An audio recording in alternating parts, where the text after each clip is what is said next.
환경의 지배를 받지 않는 사람이라는 제목으로 하나님 말씀 증거하도록 하겠습니다. 4장은 전반적으로 쓰임받는 사람의 모습을 보여주고 있습니다.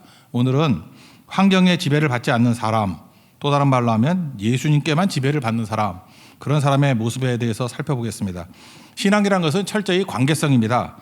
그러니까 불신앙이라는 건 뭐냐면 환경과의 관계가 긴밀한 사람, 그러니까 환경 변함에 따라서 막 변화되는 사람, 그걸 불신앙이라 그러고, 예수님과의 관계가 긴밀한 사람, 그걸 신앙인 이렇게 얘기를 한다라는 것입니다. 그래서 나는 어디에 영향을 많이 받는가? 예수님께 영향을 받느냐? 환경에 영향을 받느냐? 신앙과 불신앙이 갈라지게 된다는 것입니다. 오늘 그런 의미에서 유명한 구절이죠. 7절인데 첫째는 환경의 지배를 받지 않기 위해서는 자기 정체성이 뚜렷해야 된다는 거예요. 보배를 담은 질그릇. 이건 뭐 되게 많이 살폈기 때문에 길지 않게 살피겠습니다. 오늘 두 번째를 좀 중심으로 살필 건데, 환경의 지배를 받지 않는 사람, 또 다른 말은 뭐죠? 이 고난을 넘어서는 사람이죠.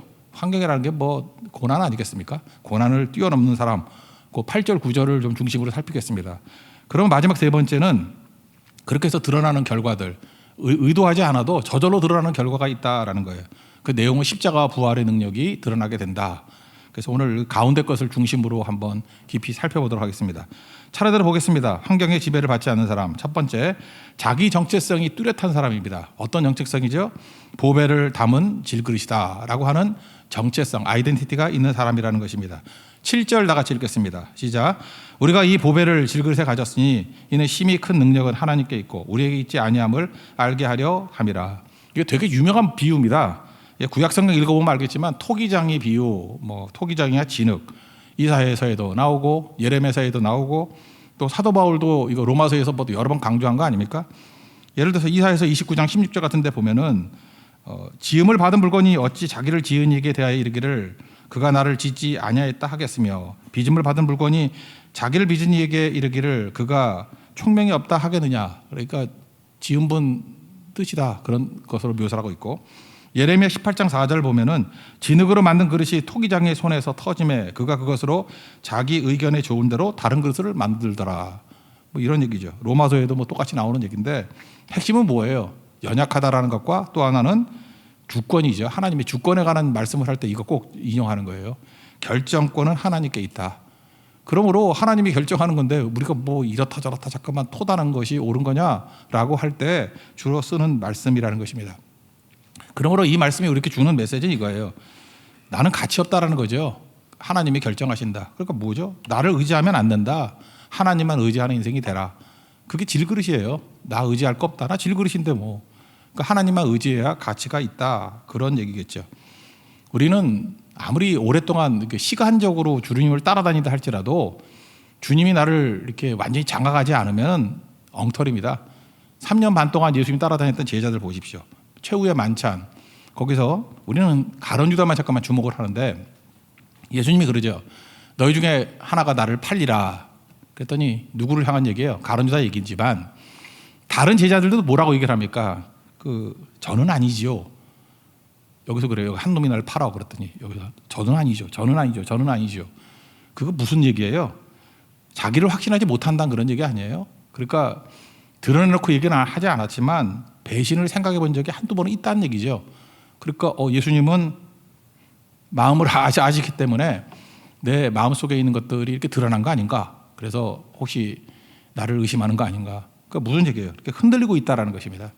그러므로 인간의 의지가 그렇게 강력한 힘을 발휘하는 게 아니다. 이걸 꼭 알아야 된다라는 것입니다.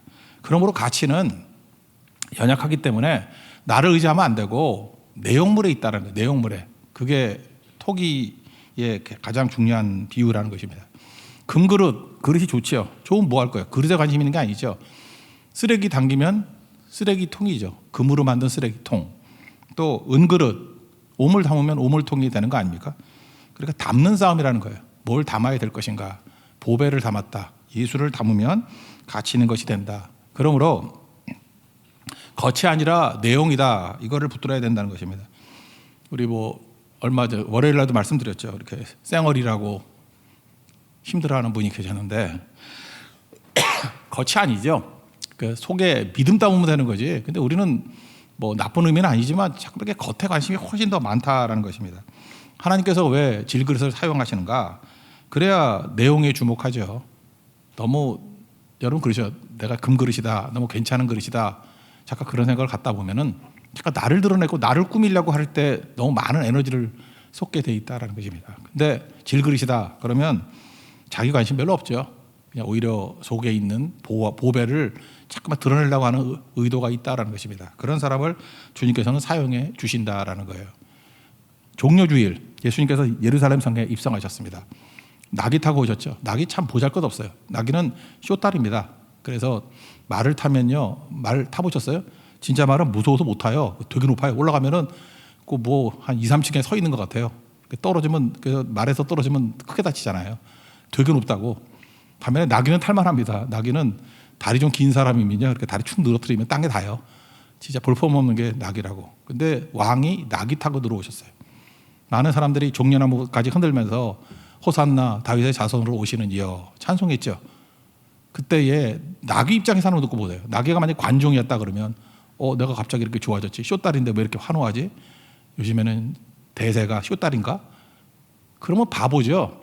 나귀는 자기를 잊어버려야 돼요. 자기가 무슨 존재인지 모르고 내가 예수님 모시고 있다. 그리고 예수님 지금 바라보고 환호하는 거다. 이래야 되는 거지. 그러니까 우리는 어린 나귀 같은 의식을 가져야 된다는 거죠. 나귀는 자기를 잊어버리는 거예요. 자기를 생각해서는 안 된다는 것입니다. 뭐 어떤 반응을 보인다 할지라도 나 때문 아니에요. 호가호위하면 안 되는 거죠. 여우가 그냥 그 호랑이 뒤에서 호랑이 위세를 등입어가지고 잘난 척하는 그런 모습이 되면 안 되고 오직 예수님만 드러낼 줄 아는 그 모습이 있어야 된다는 것입니다. 그게 질그릇, 보배 담은 질그릇의 모습이다. 그래서 여러분 제일 좋은 건 자기를 잊어버리는 거예요. 자기를 잊어버리면 잘난 척하지도 않고 또 내가 무능하다 그래서 뭐 못하고 지금도 그러죠. 뭐 이렇게 뭐 좀 주의를 합시다 그러면은 저는 약해요, 무능해요. 그 얘기는 뭐죠? 자기 힘 갖고 한다는 얘기 아니에요. 질그릇은 못한다도 맞지만 부족해서 못한다 그러는 건 그거는 불신앙이라고. 그릇일 뿐이라니까요. 주님께서 거기 보배를 담겠다 그러면 그 감사히 여겨야죠. 그죠? 그게 중요한 거지. 그게 자기를 잊어버리라고요. 잘난 척할 때도 잊어버리고 내가 너무 무능해서 못할 거야. 그것도 잊어버리라고요. 하나님께서 능력 주시면 아무리 막대기 같은 존재를 할지라도 모세의 지팡이 같이 하나님의 지팡이로 쓰임받을 수 있다라는 것입니다. 여러분 믿습니까? 이 마음 가지고 항상 잊지 말아요. 나는 질그릇입니다. 근데 보배를 담았습니다. 그래서 가치 있는 겁니다. 보배의 가치가 있는 거지 질그릇의 가치가 있는 것이 아닙니다. 이 태도를 갖는 우리 믿음의 종 되길 바랍니다. 그 다음에 두 번째인데 환경을 넘어서는 사람이죠. 고난을 이기는 사람. 이게 환경의 지배를 받지 않는 사람인데 네 가지로 설명하고 있습니다. 한번 읽어보죠. 8절, 9절 다 같이 읽겠습니다. 시작. 우리가 사방으로 우겨쌈을 당하여도 쌓이지 아니하며 답답한 일을 당하여도 낙심하지 아니하며 박해를 받아도 버림받지 아니하며 거꾸로 트림을 당하여도 망하지 아니하고. 이건 좀 약간 분석을 좀 했으면 좋겠어요. 7절이 너무 강력한 말씀이니까 되게 7절 설명하다가 8, 9절은 그냥 슬쩍 넘어가는 경우가 많은데 이럴 때 한번 분석을 해볼 필요성이 있는 것 같아요. 첫째, 사방으로 우겨쌈을 당하여도 쌓이지 않는다. 이게 무슨 뜻이냐? 우리는 너무 그 초한지를 많이 읽어가지고 사면초가라는 생각을 많이 해요. 이렇게 사방에 포위가 돼가지고 그죠? 이게 초나라가 망한다, 뭐 포위됐다.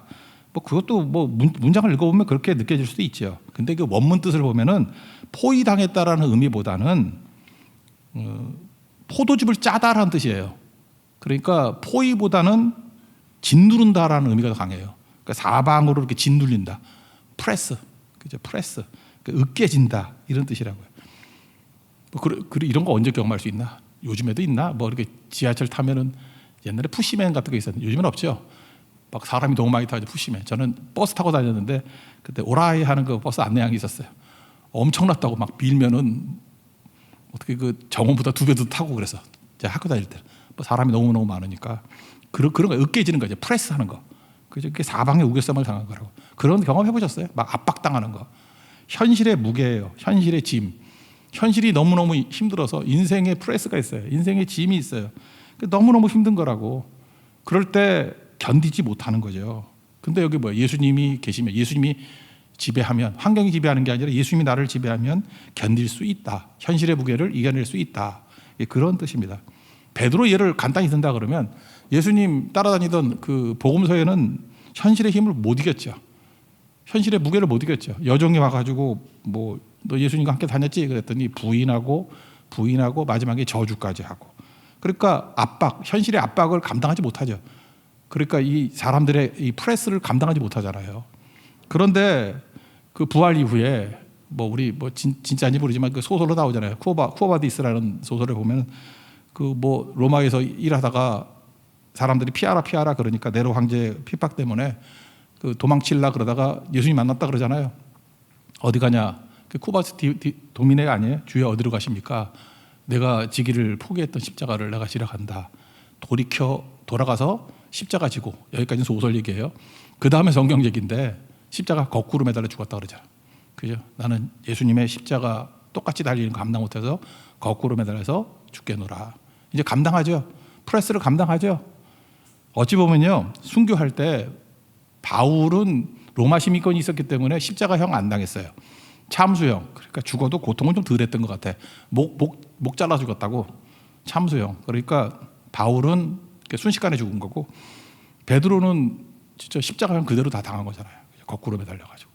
그러니까 현실의 프레스, 이게 뭐 고통이 아니잖아요. 이걸 감당할 수 있었잖아요. 왜 가능하죠? 현실의 무게를 예수님 지배하니까 감당하게 되더라. 우리도 마찬가지입니다. 지금도 너무 압력이 강해서 프레스가 심해서 견디기 힘든 사람, 견디다 못해 쓰러지는 분들 계시죠? 예수님이 지배하면 능히 이겨낼 수 있다는 거예요. 그 힘 주신다는 거예요. 여러분들 예수님의 힘으로 모든 현실적인 압박을 이길 수 있는 우리 믿음의 종 되길 바랍니다. 두 번째 얘기는 답답한 일을 당하여도 낙심하지 아니한다. 이 답답한 일이 뭐냐? 길을 잃었다 그런 뜻이더라고요. 길을 잃었다. 그래서 혼란에 빠졌다. 하얗게 된다. 저는 뭐 이런 경험이 한 번 있었습니다. 산에 갔다가 이렇게 깊은 산에 갔다가 길 잃어버린 적이 있어요. 하여튼 대학교 때는 산을 좋아가지고 산도 잘 모르면서 그냥 이렇게 객기로 산 막 깊이 들어가고 막 그랬거든요. 그러니까 길을 잃어버린 거예요. 뭐 뱅뱅 도는데 맨날 제자리야. 지치잖아요. 그래서 이거 넘어가면 뭐 있을 거다 그러는데 넘어갔더니 더 깊은 산속. 어떤 때는 제자리로 돌아오고 막 그럴 때도 있더라고. 친구들 같이 갔을 때. 너무너무 힘든 거죠. 그래서 인생이 길을 잃어버렸을 때 나타나는 답답함. 우리 언더우드 기도 뭐 그런 거 있죠. 언더우드 선교사의 기도. 그 뭐 본인이 쓴 거 아니라는 얘기도 있고 한데 하여튼 그 내용에 보면 길이 안 보입니다. 이런 얘기 나오잖아요. 길이 안 보입니다. 답답한 거예요. 길이 안 보일 때. 여러분도 그렇죠. 어디로 가야 될지 길이 안 보이는 거. 우리 인생은요, 보이는 길을 찾습니다. 근데 예수님은 뭐라 그러죠? 요한복음 14장 6절에서 내가 곧 길이요. 예수님이 길이라는 것입니다. 그러니까 인생이라는 것은 길 찾는 싸움이 아니라 예수님 찾는 싸움이에요. 그래서 우리의 위기는 뭐냐? 앞길이 안 보일 때가 문제가 아니라 예수님이 안 보일 때가 문제라고요. 길이 예수님이기 때문에. 그래서 우리 인생길 뭐 누구도 뭐 기도하지 않을 때 뭐 이런 거 부르잖아요. 그죠? 누구도 뭐였죠? 제목이 본 적이 없는. 네, 본 적이 없는. 예. 그 내용도 마찬가지예요. 광야의 길을, 사막의 강을 이런 얘기 나오죠. 광야의 특징이 뭡니까? 길이 없어요. 그래서 여러분 광야 생활 기억나십니까? 그 이스라엘 백성들이 광야를 갈 때 길이 없잖아요. 광야는. 길이 없을 때 구름기둥과 불기둥 보여줬죠. 그래서 구름기둥과 불기둥이 움직이면 따라가고 서면 멈추고. 그러니까 광야에서의 길은 뭐예요? 구름기둥이에요. 그러니까 구름기둥이 말하는 게 뭐예요? 예수님 아니에요. 예수님 우리 길이라고. 그래서 여러분 인생도 마찬가지예요. 지금도 많은 사람들이 답답해하는 일이 뭐냐면 맨날 길을 보여달라는 거예요. 길을 보여주세요. 길을 보여주세요. 그러는데 예수님이 길이라니까요. 예수님과 동행하면 그게 길이에요. 그러니까 그걸 꼭 붙들 줄 알아야죠. 제가 예레미야서를 또 다시 한번 좀 읽어보다 보니까 예레미야 2장에 보니까 오늘 앞부분만 봤습니다. 2장 2절에 보니까 이런 말씀이 나오더라고요. 내가 너를 위하여, 하나님이 고백하는 거예요. 너를 위하여 내 청년의 때의 인애와 내 신혼의 때의 사랑을 기억하노니 곧 씨 뿌리지 못하는 땅 그 광야에서 나를 따랐음이라. 그러니까 하나님이 이스라엘 백성들을 향한 얘기겠죠. 뭐 개인적으로는 예레미야겠지만 여러분들 사랑해 보셨죠? 그러니까 이렇게 하나님이 얘기하는 거예요. 내가 청년의 때의 사랑을 기억한다. 막 청년의 때 막 눈 뒤집히는 사랑 있잖아요. 막 얼굴만 쳐다봐도 막 가슴이 쾅쾅쾅 뛰는 거. 그리고 신혼 때의 사랑을 기억한대요. 하나님이. 그때 우리 부부였는데 내가 신랑이고 이스라엘이 신부잖아요. 씨 뿌리지 못하는 땅, 광야. 그러니까 아무것도 없는 허접할 때예요. 그러니까 뭐 가난할 때 아무것도 없을 때 그때 네가 뭐 조건 보고 따른 게 아니라 나 보고 따른 거 아니냐. 그게 사랑 아니에요? 요즘 젊은이들은 조건을 많이 따져가지고 이런 사랑 못하나? 옛날에 진짜 숟가락 하나 들고도 결혼했는데 아무것도 없어도. 그러니까 그때 이게 내용이 뭐예요? 길이 뭐예요? 그 사람이 길이에요. 그 사람이 길.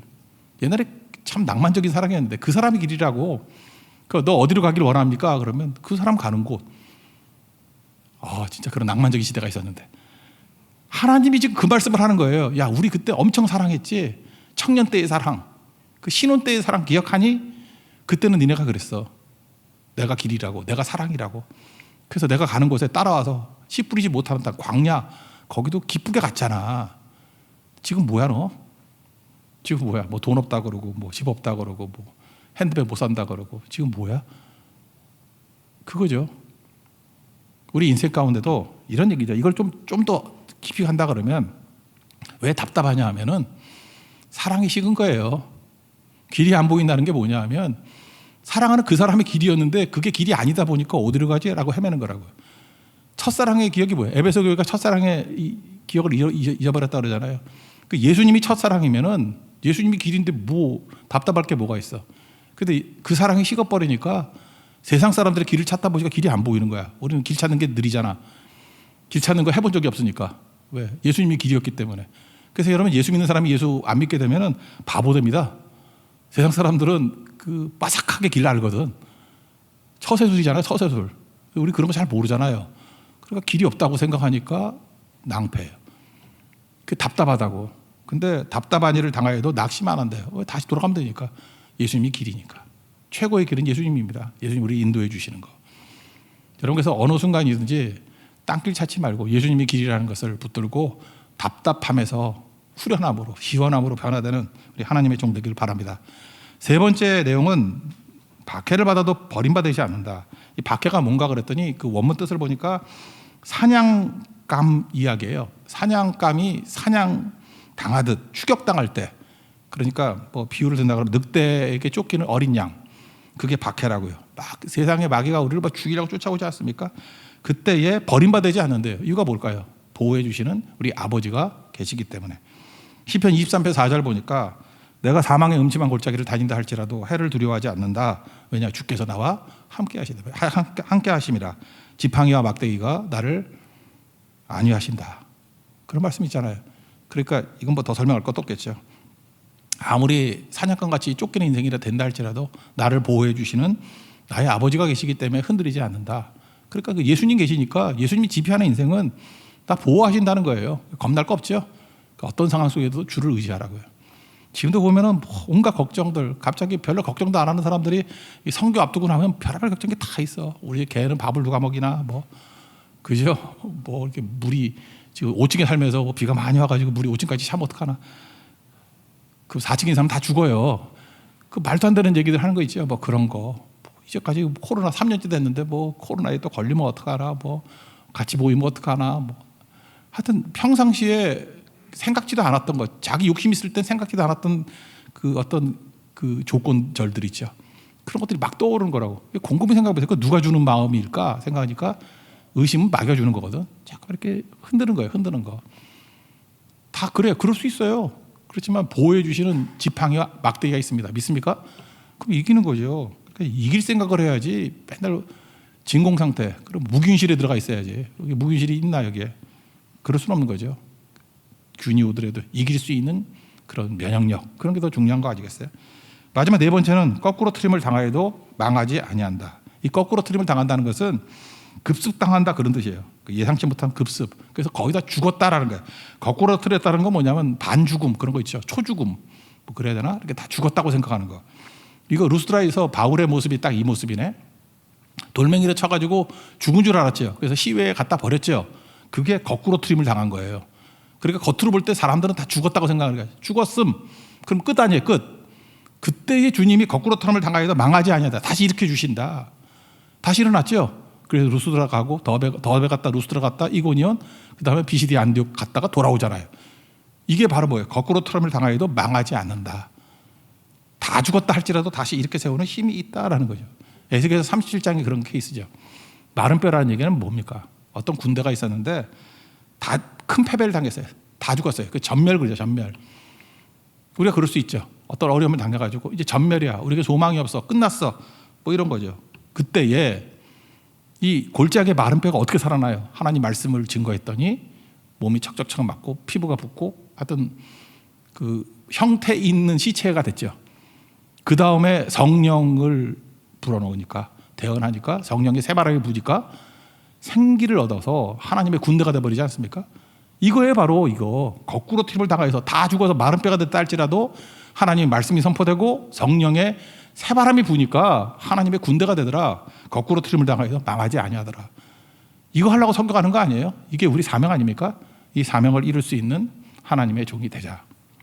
여러분 믿으십니까? 이 길 걸어갈 수 있는 주의 종 되기를 바랍니다. 그래서 질그릇이지만 보배를 갖고 있어요. 그래서 우리는 환경 의지하지 않고 환경이 지배하는 게 아니라 예수님이 지배하십니다. 그랬더니 이 네 가지 현상이 벌어진다는 거예요. 프레스가 있더라도 짓눌림이 있더라도 견딜 수 있는 힘이 생기는 거고 답답함, 길을 잃어버렸다 할지라도 주님이 길이라니까 예수님이 길이니까 다시 길을 찾게 되고 그 다음에 사냥과 같이 쫓긴다 할 때 주님이 보호해 주시고 그리고 이미 다 끝났어. 패배같이 보여요. 마른 뼈예요. 이거는 완전히 초토화됐어요. 근데 말씀과 성령이 임하게 되니까 무슨 초토화야? 부흥이 일어난 거죠. 하나님의 군대가 되는 역사들. 이것들을 좀 상상하시면서 이게 우리 교회의 모습, 여러분 가정의 모습, 이번엔 고성성교의 모습이 되기를 축원합니다. 그럼 승리할 수 있겠죠. 하나님께서 이런 승리를 주실 줄로 믿습니다. 마지막 세 번째는 뭐 의도하지 않았던 결과들 한번 봅시다.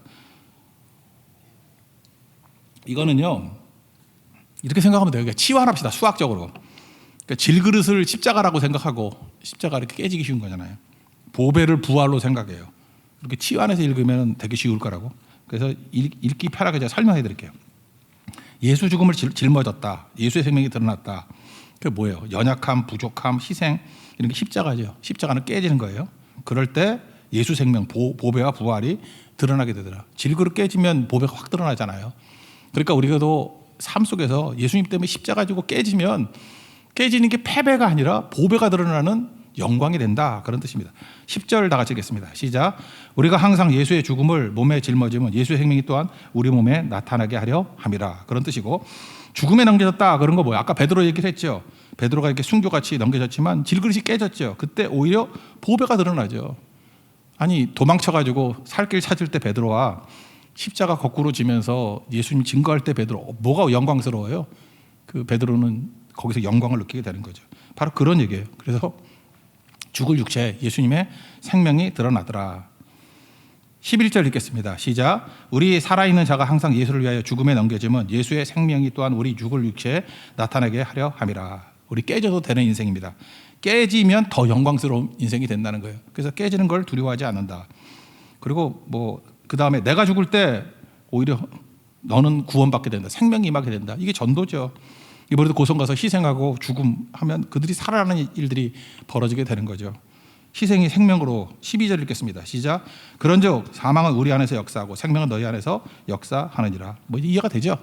그런 식으로 치환해서 읽으면 거의 된다는 것입니다. 그래서 마지막 피날레 예수님의 길을 걸으면 예수님이 십자가 부활로 살아났던 것 마찬가지로 우리도 살아나고 전도했던 너희도 살아나고 결국은 싸그리 다 살아난다. 그런 얘기예요. 모두 사는 길이 그 예수님 지배하는 인생 사는 거다. 13절부터 15절까지 읽겠습니다. 시작. 기록된 바 내가 믿었으므로 말하였다 한 것 같이 우리가 같은 믿음의 마음을 가졌으니 우리도 믿었으므로 또한 말하노라. 주 예수를 다시 살리시니까 예수와 함께 우리도 다시 살리사 너희와 함께 그 앞에 서게 하실 줄을 아노라. 이는 모든 것이 너희를 위함이니 많은 사람의 감사로 말미암아 은혜가 더하여 넘쳐서 하나님께 영광을 돌리게 하려 함이라. 여러분 이러한 능력과 은혜가 우리 삶 가운데 그대로 드러나는 은혜 인총의 역사가 나타나기를 기원합니다. 자리에서 일어나겠습니다. 이번 우리 주제가로도 불렀으면 좋겠네요. 그 축복의 사람 찬양하겠습니다.